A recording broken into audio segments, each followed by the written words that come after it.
आखिरकार करना पड़ा। जिस एफआईआर के लिए एक 19 साल का लड़का साहिल दर दर भटक रहा था, जिस शिकायत पर दिल्ली पुलिस कार्रवाई करने के बजाय बल्कि कार्रवाई करने को तैयार ही नहीं थी, जिस मामले पर सत्ता के नेता राहुल गांधी को अराजकता फैलाने वाले बता रहे थे, आज उसी मामले में एफआईआर दर्ज करनी पड़ी। जानते हैं क्यों? क्योंकि राहुल गांधी ने धरना दिया, उनके धरने को कहा अराजकता फैली। क्या कानून का राज स्थापित हुआ? सोचिए, कानून का राज स्थापित किया आज राहुल गांधी ने और उस सरकार से कराया जो अराजक है। पहले साहिल लोचब को देखिए, 19 साल का नौजवान। 20 जुलाई को जंतर मंतर पर प्रदर्शन के दौरान उसे गंभीर चोट लगी, उसे पैलेट्स लगी। मेडिकल रिकॉर्ड्स में मेटालिक पैलेट से इंजरी का उल्लेख सामने आया है। उनकी आंख की रोशनी को गंभीर नुकसान हुआ है, उनके हृदय के पास पैलेट्स है, राहुल गांधी ने आज बताया भी है। 20 जुलाई को पैलेट गन का प्रयोग हुआ, उसका सबूत क्या है? सबूत ये है, देखिए ये है पैलेट्स, देख लीजिए इनको अच्छी तरह देख लीजिए, ये देखिए ये है पैलेट्स। ये कहां से आए? ये इनके शरीर से आए, दिखाओ। ये इनके यहाँ लगे छर्रे, 200 छर्रे इनके शरीर के अंदर है, 3 छर्रे इनके आंख में है। वो फाइल दिखाओ।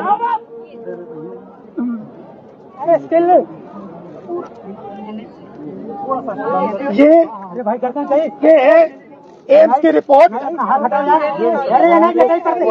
लेडी हार्डन की रिपोर्ट, जिसमें साफ लिखा है कि इनको एम्स की हेरी, जिसमें साफ लिखा है कि इनके शरीर में 200 से ज्यादा छर्रे हैं, आंख में 3 छर्रे हैं, आंख इनकी खो गई है, उस आंख से वो नहीं देख पाएंगे, और इनके दिल के पास, बिल्कुल दिल के पास छर्रे हैं जो छुए नहीं जा सकते हैं। दिल्ली पुलिस ने कहा कि हमने छर्रे नहीं चलाए, तो एक ही सवाल है, अगर आपने नहीं चलाए तो किसी ने तो ये छर्रे चलाए होंगे, शायद किसी और ने इन पर छर्रे चला दिए, और अगर किसी और ने नहीं चलाए तो पता नहीं, शायद इन्होंने ही छर्रे चला दिए हों। मगर क्राइम तो हुआ है, क्योंकि इनके शरीर में छर्रे हैं। हम सिर्फ ये कह रहे हैं कि एफआईआर दर्ज कीजिए, एफआईआर दर्ज कीजिए। हिंदुस्तान का एक युवा है, उनकी मम्मी यहाँ पे ज्योति खड़ी है, उनके पिता दीपक है, साहिल है ये, और हम सिर्फ ये कह रहे हैं कि प्लीज एफआईआर दर्ज कीजिए। अंदर से हमें बताया जा रहा है कि देखिए ऊपर से ऑर्डर आया, एफआईआर नहीं हो सकता है। सिंपल सी बात है, जब तक एफआईआर नहीं होगा तब तक हम यहां से नहीं हिलने वाले हैं। सिंपल सी बात है, एफआईआर करना होगा। इस देश में लाखों लोगों के साथ ये अन्याय होता है, महिलाओं के साथ होता है, जिनका रेप किया जाता है उनके साथ होता है, गरीबों पर ये किया जाता है, हर रोज किया जाता है, और ये नई दिल्ली में कनॉट प्लेस में आपकी आंखों के सामने किया जा रहा है। इसीलिए हम सिर्फ एक मांग है हमारी, एफआईआर, डीडीआर, और जो इन्वेस्टिगेटिव ऑफिसर है उसका आप नाम हमें बता दीजिए, हम चले जाएंगे। हम सिर्फ इस परिवार के लिए न्याय मांग रहे हैं, और हमें बताया जा रहा है कि हिंदुस्तान में युवा पर गोली चलाई जा सकती है। दिखाइए, यहाँ दिखाइए, युवा पे गोली चलाई जा सकती है, मगर आंख दिखाइए, गोली चलाई जा सकती है, मगर इस देश में अमित शाह की होम मिनिस्ट्री, दिल्ली पुलिस के लोग न्याय नहीं दिलवाने देंगे। History of patient being hit by pellets fired by an unknown police officer near Jantar Mantar, Delhi on 26 at about 3 p.m. Following which he came by self to accident and emergency of LHMC and Srimati SK Hospital, Delhi. Patient is conscious well oriented to time, place and person, BP, pulse, ये सारे details दिए हैं। और यहाँ लिखा है multiple punctuate puncture wound of size varying from 0.5 cm to 0.8 cm present over the right side of the face, chest, right upper limb and right side of neck. The margins of the wounds are clean, surrounded by contusion, and fresh blood is oozing from the wound. This is Lady Harding. ये है छर्रे, ये इन्होंने अपने शरीर से निकाले हैं। इनकी आंख में 3 है, दिखाइए। इनकी आंख से इनको नहीं दिखने वाला है, इनको अंधा कर दिया गया है। हम सिर्फ एफआईआर मांग रहे और कुछ नहीं मांग रहे। Today the LOP had to come personally to get us one thappa receiving of the complaint. FIR still not registered for the last.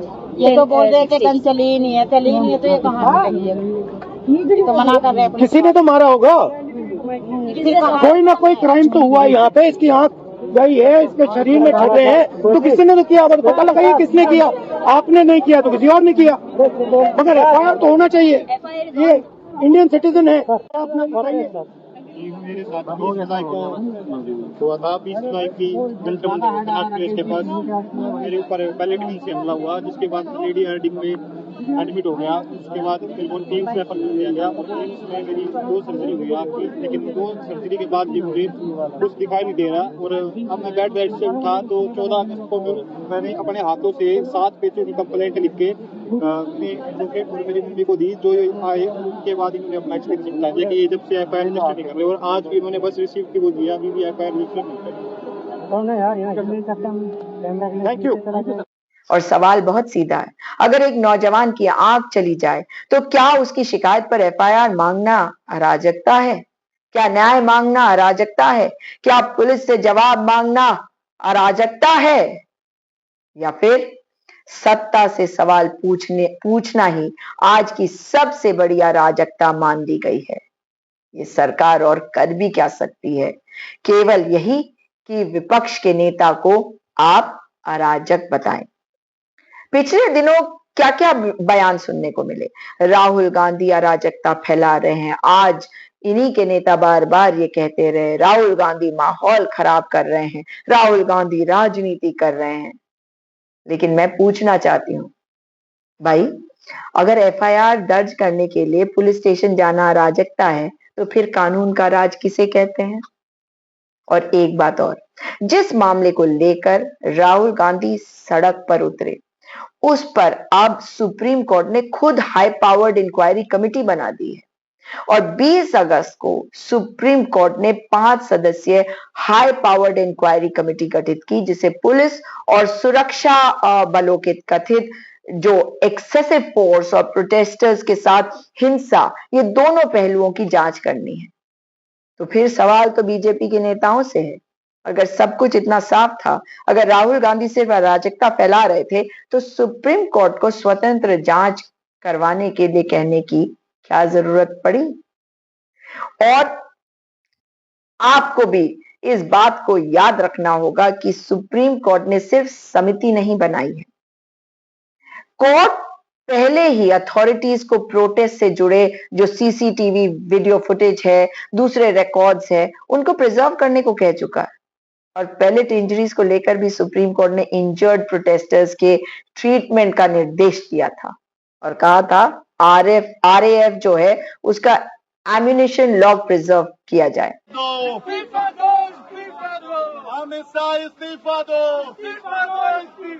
इस्तीफा तुमको देना होगा, इस्तीफा तुमको देना होगा। अमित शाह की पुलिस हाय हाय, अमित शाह की पुलिस हाय हाय, पुलिसिया बर्बरता नहीं सहेंगे। यानी मामला इतना मामूली नहीं है कि उसे सिर्फ आप ये कहकर कि राहुल गांधी की राजनीति ये कहकर खत्म कर देंगे आप। आज सवाल ये है कि आखिर में आपको एफआईआर करनी पड़ी अराजकता के कारण। और आज राहुल गांधी ने किया क्या? साहिल के साथ या साहिल को साथ लेकर संसद मार्ग पुलिस स्टेशन पहुंचे और मांग की एफआईआर करिए। जब एफआईआर दर्ज नहीं हुई तो वो बैठ गए धरने पर, और क्या उम्मीद कर सकते हैं आप? और उन्होंने कहा एफआईआर दर्ज हुए बिना नहीं हटूंगा। नहीं करिए करिए, जब तक होगा मैं नहीं जा रहा। कंप्लेंट तो इनका हक है, रिसीविंग दे दीजिए हमें। नहीं, डीसीपी ऑफिस में क्या करना है सर? डीसीपी ऑफिस से जाइए सीपी ऑफिस। ठीक है, डीसीपी ऑफिस कहाँ है? हमारा पहले बैठा नहीं। ठीक है, चलो वहाँ चलते हैं। Let's go. नमस्कार जी, कैसे आप? नहीं, वो डीसीपी ऑफिस भेजा हमें। आइए, डीसीपी ऑफिस भेजा हमें। हम तो डीसीपी ऑफिस जा रहे हैं। ये कह रहे हैं न्याय के लिए यहाँ नहीं होगा, डीसीपी ऑफिस हमने पुरानी कंप्लेंट की, वो मैंने बताया डीसीपी ऑफिस से सेम कंप्लेंट। हमने आपसे कहा कि आयोग का नंबर, आपने हमें कहा टीसीपी ऑफिस जाए। मैं इशू करा जितना बड़ा जो छर्रे लगे हैं, ये सारे जो है इनकी आंख दिखाओ। ये जो इनकी आंख गई है, इसके बारे में हम एफआईआर मांगते हैं और ये इनका हक बनता है। मैं 10 दिन, 20 दिन, 30 दिन, 50 दिन, 6 महीना वहीं बैठूंगा। It's legal. He is requesting an FIR. No. He is requesting an individual FIR for this bullet, for the balloting series. Okay, भैया, very simple. You are not doing it. Okay, let's go. I'm telling you what's going to happen. नहीं, मैं बता रहा हूँ आपको होगा, तो आप समझ लो. I will go outside. I will sit there until the FIR is. I will sit there 1 day, 2 days, 3 days, 5 days, 10 days, 20 days. Your government will have a problem.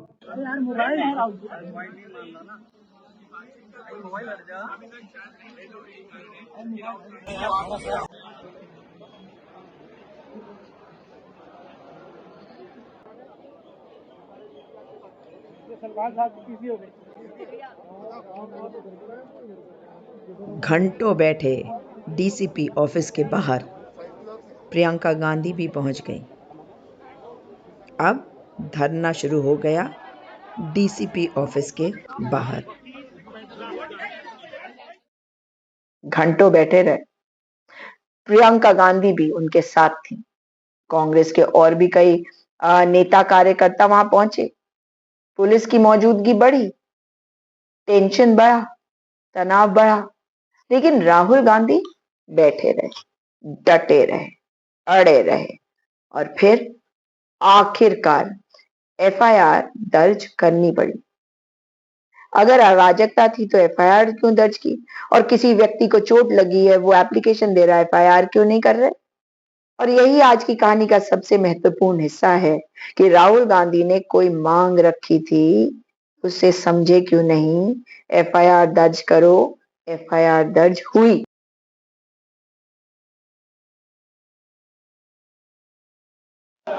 ऐसी बंद रखो। सबसे पहले तो मैं आपको बताना चाहता हूँ कि मेरा नाम साहिल लोचब है। मैं एक हिंदू परिवार से आता हूँ और जाट कम्युनिटी से आता हूँ। मेरे खिलाफ गलत नैरेटिव ना फैलाया जाए। साथ ही मैं शुक्रिया अदा करना चाहता हूँ श्री एलओपी का, जिन्होंने मेरी 8 घंटे यहाँ बैठ के उसके बाद मेरी कंप्लेंट दर्ज कराई है। और साथ ही बिना किसी मीडिया कवरेज के भी पिछले 1 महीने से इनकी टीम मेरे टच में थी और लगातार ये भी हर दूसरे दिन मेरे पास कॉल करते और मेरी हेल्थ अपडेट लेते रहते थे। और ये सब बिना किसी मीडिया कवरेज के था, मतलब कोई प्लान नहीं था मीडिया के सामने आने का। लेकिन जब कल परसों मेरी इनसे बात हुई, इनका कॉल आया कि हेल्थ अपडेट क्या है, तो मैंने बताया कि मेरी एफआईआर नहीं लिखी जा रही। तो सडन ही से कल मिलते हैं और कल मैं आपकी एफआईआर करवाने जाऊंगा। तो मैं इनका दिल से धन्यवाद करना चाहता हूँ जितनी इन्होंने मेरी हेल्प करी। और मैं साथ ही भारत की जनता का धन्यवाद करना चाहता हूँ। जब मैं बेड पे था उन्होंने मेरे लिए इतनी दुआएं करी कि मैं आज उनके सामने 200 पैलेट छोड़ने के बाद भी मेरे शरीर में मैं उनके सामने सीधा खड़ा हूँ। और उनकी दुआ के साथ मैं ये भी कहना चाहता हूँ कि मेरी आँख बहुत जल्द आ जाए। मैं भगवान से ऐसी प्रार्थना करूंगा और उनकी दुआ बहुत काम आएगी। साहिल, जीत किसकी हुई? आप क्या जानते हैं? जीत आपके? जीत न्याय की हुई है। ये एफआईआर न्याय की तरफ एक और कदम है मेरा, जो पहला कदम है। पर मेरे को खुशी से ज्यादा दुख भी है कि एलओपी के होने के बावजूद भी 8 घंटे लग गए कंप्लेंट दिखाने में, जबकि मैं खुद गवाह खड़ा हूँ। मेरे शरीर में 200 से ज्यादा थर्रे, उसके बाद भी मेरी एफआईआर को 8 घंटे में लिया गया। और शायद ये ली भी ना जाती अगर एलओपी मेरा साथ न देते तो। 14 अगस्त से मैं एफआईआर के लिए घूम रहा हूँ ठीक होने के बावजूद भी, लेकिन 7 से 8 दिन के बाद मेरी एफआईआर ली गई है। उम्मीद थी आपकी एफआईआर रजिस्टर्ड होगी जब ये बात हुई और आप यहाँ आए, वहाँ जो पुलिस ये कहा उसके बाद नहीं, मेरे को विश्वास था जी एलओपी आगे तो कंप्लीट तो होनी है। ये विश्वास भारत के हर छात्र को मैं यही कहना चाहता हूँ कि आपको विश्वास रखना, आपकी आवाज को कोई नहीं दबा सकता जब तक ऐसी जननायक भारत में है। तो मैं साथ ही एम्स के डॉक्टर्स का भी धन्यवाद करता हूँ जिन्होंने मेरी बहुत हेल्प करी। अपने जब मैं उनके पास जाता तो मैं आपके साथ अपना पर्सनल जो एक्सपीरियंस शेयर भी करता हूँ कि जब भी मैं उनके पास जाता तो वो कहते कि we are proud of you, जिससे सुन के मेरा हौसला और बढ़ता। तो मैं उनका भी धन्यवाद करता हूँ। बस राहुल जी कहेंगे, आप कुछ कहेंगे? इसलिए सर का धन्यवाद करना चाहूंगी जो इन्होंने हमारी इतनी मदद करी। हमें 8 घंटे से यहाँ बिठा रखा, ये नहीं होते तो हम भगाए देते। ये गई भी हमारे साथ, इन्होंने काम किया है। उन्होंने करा। 14 तारीख से घूम रहे हैं हम। 14 तारीख को हमारे को 4 थाने में हटाया, फिर क्राइम ब्रांच ने भेजा। ये हमारे साथ थे जब भी हमारी एफआईआर नहीं लिखी गई थी। आज ये आए हैं तो हुआ। Thank you very much. आप सब जान पाएंगे कि देखिए, अभी तो जैसे अभी कहा शुरुआत हुई है, ये न्याय का पहला कदम है। केस लॉन्च हुआ है। देखिए, कितने दिन हो गए टोटल जब से आपको ये गोली लगी? 20 जुलाई को हुई थी। आज 1 महीना हो गया। 1 महीना हो गया। Exact 1 month. छर्रे शरीर में है, 3 छर्रे आंख में है, आंख से इनको दिखाई नहीं देता है। 3-4 छर्रे दिल के पास है। साफ दिख रहा है कि एक युवा के साथ अन्याय हुआ है। और तब भी आज सुबह 11-11:30 बजे हम यहाँ आए। 1 महीने से ये घूम रहे हैं। 11:30 बजे आए, अभी 6:30 बज गए हैं, 6:45 हो गए, तब जाके एफआईआर फाइल किए। अब आप इमेजिन कीजिए, इस देश में कितने महिलाओं का बलात्कार होता है, रेप होता है, कितने बच्चों को मारा जाता है, कितने लोगों को गोली मारी जाती है, कितने लोगों के शरीर में छर्रे होते हैं। ये न्यू दिल्ली, बिल्कुल दिल्ली के बीच में पुलिस स्टेशन है, यहां पे न्याय नहीं मिल रहा है। अब इमेजिन कीजिए, गांव के किसी पुलिस स्टेशन में या छोटे से शहर के किसी पुलिस स्टेशन में क्या होता है। हमने यहाँ पे कोई गलत काम नहीं किया है। हमने सिर्फ एक हिंदुस्तान के नागरिक के लिए, उसकी मां के लिए, उसके पिता के लिए न्याय मांगा है, और उसके लिए 8 घंटे लग गए। और फाइनल, बड़ी इंटरेस्टिंग बात, फाइनल परमिशन फाइनल होके होम सेक्रेटरी और अमित शाह जी को देना पड़ा, तब इन्होंने जाके फाइनल एफआईआर दिया है। तो आप समझ जाइए एफआईआर रोक कौन रहा था। ये बेचारे जो पुलिस वाले हैं, ये चाहते थे एफआईआर करना, वो वाले भी चाहते थे एफआईआर करना, बट ऊपर से न्याय की ब्रेक लगी हुई है। धन्यवाद। आपके राहुल सर देखिए, अभी कहा शुरुआत हुई है, ये न्याय का पहला कदम है। केस लॉन्च हुआ है। देखिए,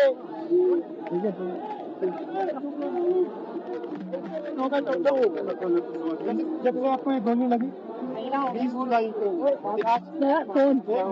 1 महीना हो गया। छर्रे शरीर में है, 3 छर्रे आंख में है, आंख से इनको दिखाई नहीं देता है। 3-4 छर्रे दिल के पास है। साफ दिख रहा है कि एक युवा के साथ अन्याय हुआ है। और तब भी आज सुबह 11-11:30 बजे हम यहाँ आए। 1 महीने से ये घूम रहे हैं।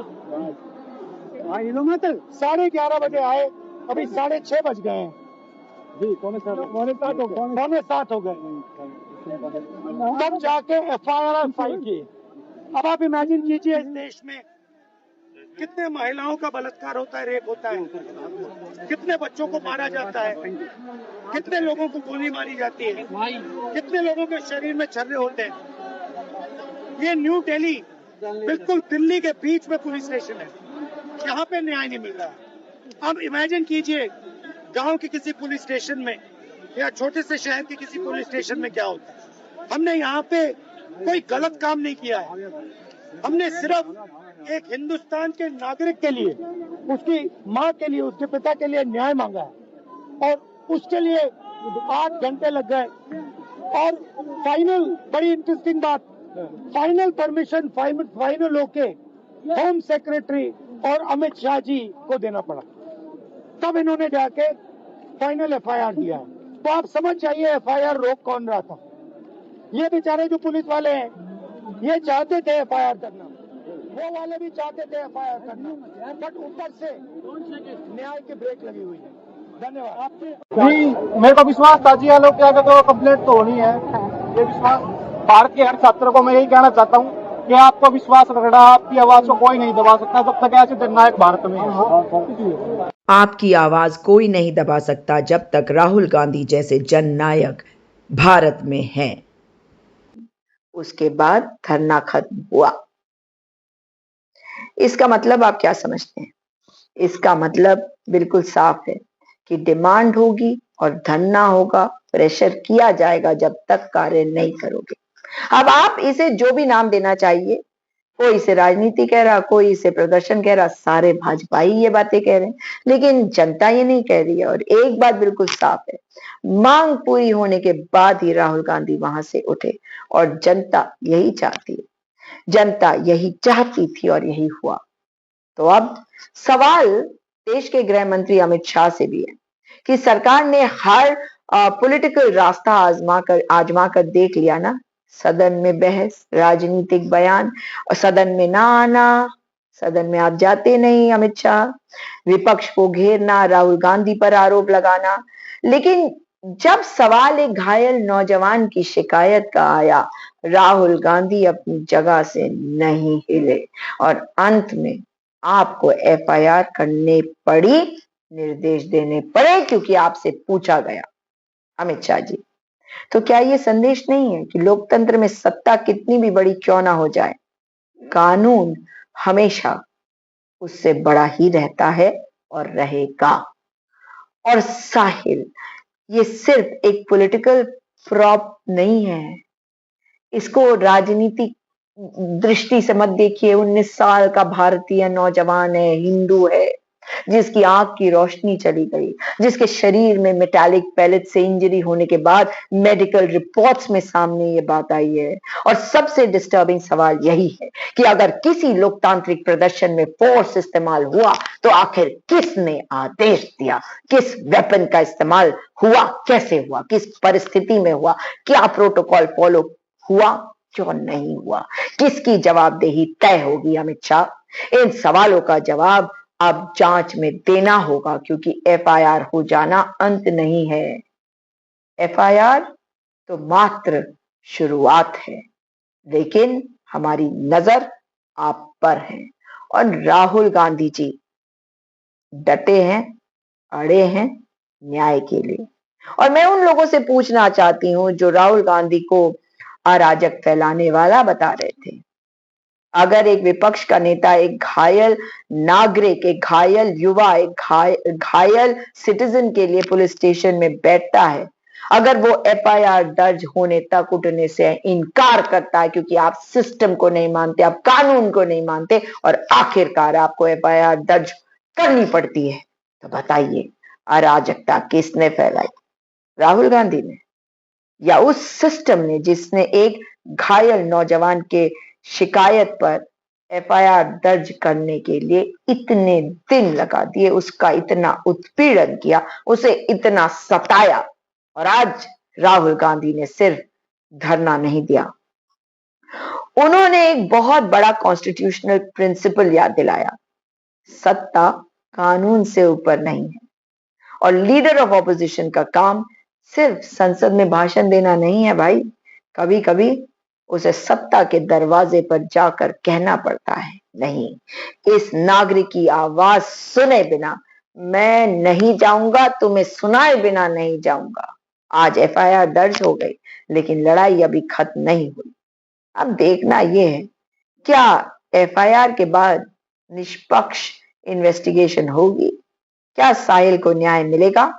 क्या पैलेट फायरिंग की जिम्मेदारी तय होगी अमित शाह? और क्या जिन लोगों ने कानून के नाम पर फोर्स का इस्तेमाल किया, उनसे भी कानून के तहत सवाल पूछा जाएगा? या अमित शाह को बुलाया नहीं जा सकता?